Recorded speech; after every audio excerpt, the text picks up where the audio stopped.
What if I told you that more than 10 times the amount of people die from this preventable issue compared to those killed by misuse of firearms? A recent John Hopkins study found that over 250,000 people are killed by medical mistakes in the United States each year, making it the third leading cause of death behind heart disease and cancer. Other studies, by the way, if you think this number is too high, other studies, all linked in the description box down below, have found that this number could actually be over 400,000 people. In 2022, there were 19,651 people killed via misuse of firearm in the commission of homicide. 19,651 versus 250,000. Where are the marches? Where are the moms demanding action? Where do we go next? Guys, let's get into it.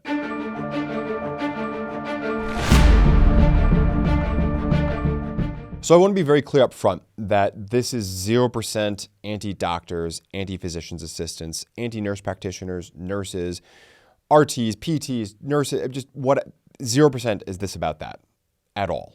In fact, I'm about the one black sheep in my family who does not work in the healthcare field. So I have nothing but the utmost respect. At the same time, numbers are numbers and politics are politics. We have a grossly disproportionate amount of Americans that are dying each and every year to what has been classified as preventable medical mistakes. What's the definition of that? Well, let's take a quick look at the study. So one of the lead authors of the study is a gentleman by the name of Dr. Martin Makary. I apologize on any mispronunciation there. He's of the John Hopkins University School of Medicine, kind of a famous, well-respected place.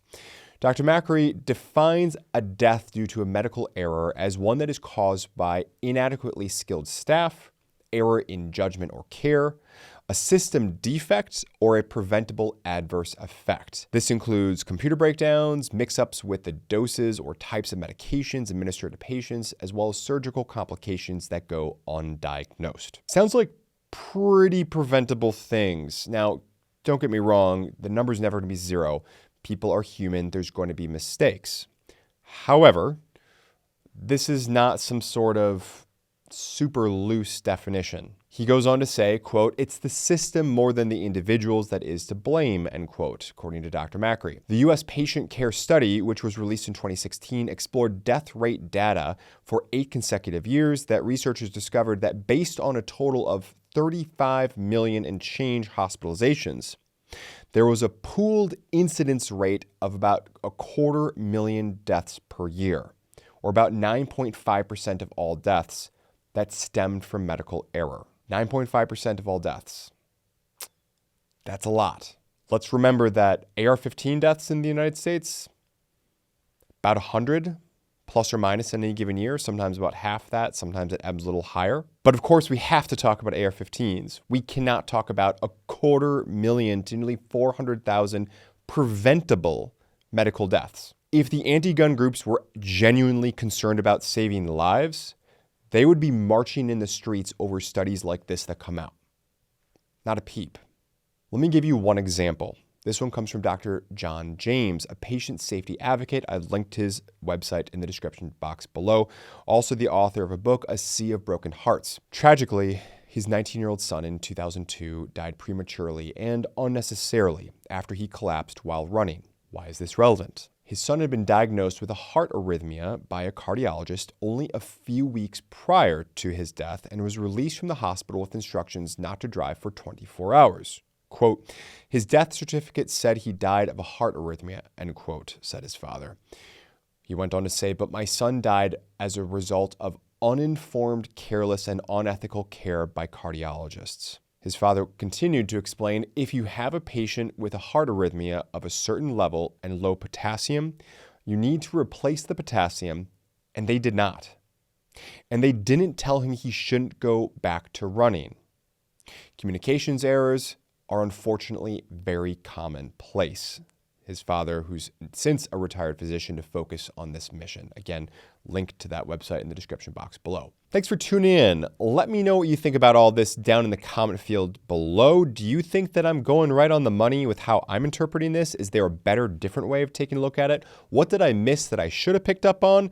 And of course, don't forget to hit that all-important like button. Best way of helping the channel. Doesn't cost you a nickel. Now back to the show. Now, I know what a lot of you are going to say, because it's absolutely true. But for the miracle of modern medicine, but for the tireless efforts of consummate professionals that dedicate their evenings, their weekends, their holidays away from their loved ones, friends, family, we would be in a much worse place.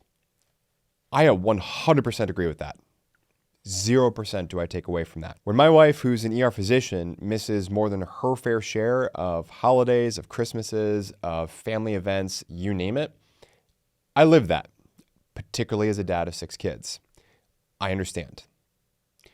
However, the Second Amendment also has another side of the coin. Back around 2013, President Obama actually commissioned a study for the CDC to take a look at how many lives exactly are saved each year, exactly how many defensive uses of firearms actually occur in the United States.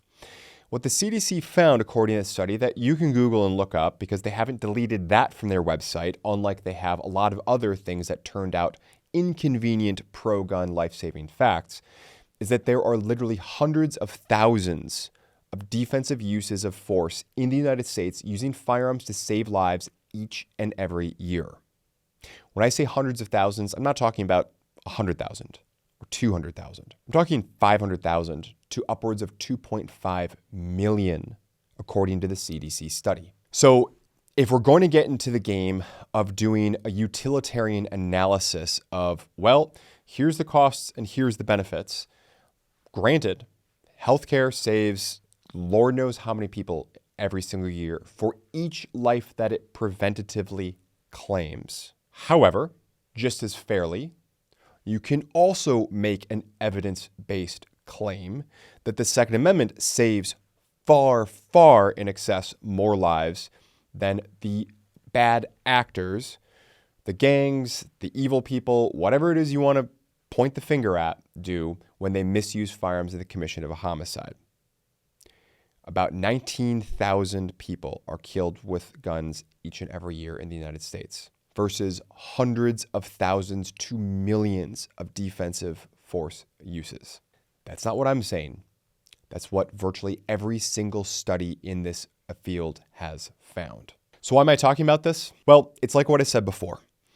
When I see studies like this come out and I don't see the same people who mobilize against the 100 or so AR-15 misuses each and every year to tragically commit homicides, when I don't see those people get up and march in the streets about this, that tells me something. It tells me that this is not about saving lives. This is about something much darker. This is something about power, control, and about controlling specifically you and I. That's what this is about. And when you see studies like this, don't forget the message. We have another installment of our user-submitted quotes of the day here today. If you want to join, be sure to post up your quotes in the comment field below. Be sure to put the attribution of who first said it. If it's just you, that's fine. Post it up, but it better be dang good. And either myself or Derek will be going through and culling and harvesting that to add to our sheet. This one comes from user Sparks52, who said, quote, "Free men have arms, slaves do not," end quote. From very famous British author and jurist William Blackstone, one of the most read authors by our founding fathers. I think the second most well-read by looking at the publishing numbers back in the colonies in the early republic. We appreciate you sticking around to the end. Don't forget to hit that like button and join in the discussion in the comment field below. I'll see you in the next one. Thanks for sticking around to the end of the video. If you enjoyed this one, please feel free to check out some of our other great content, and we'll see you in the next one.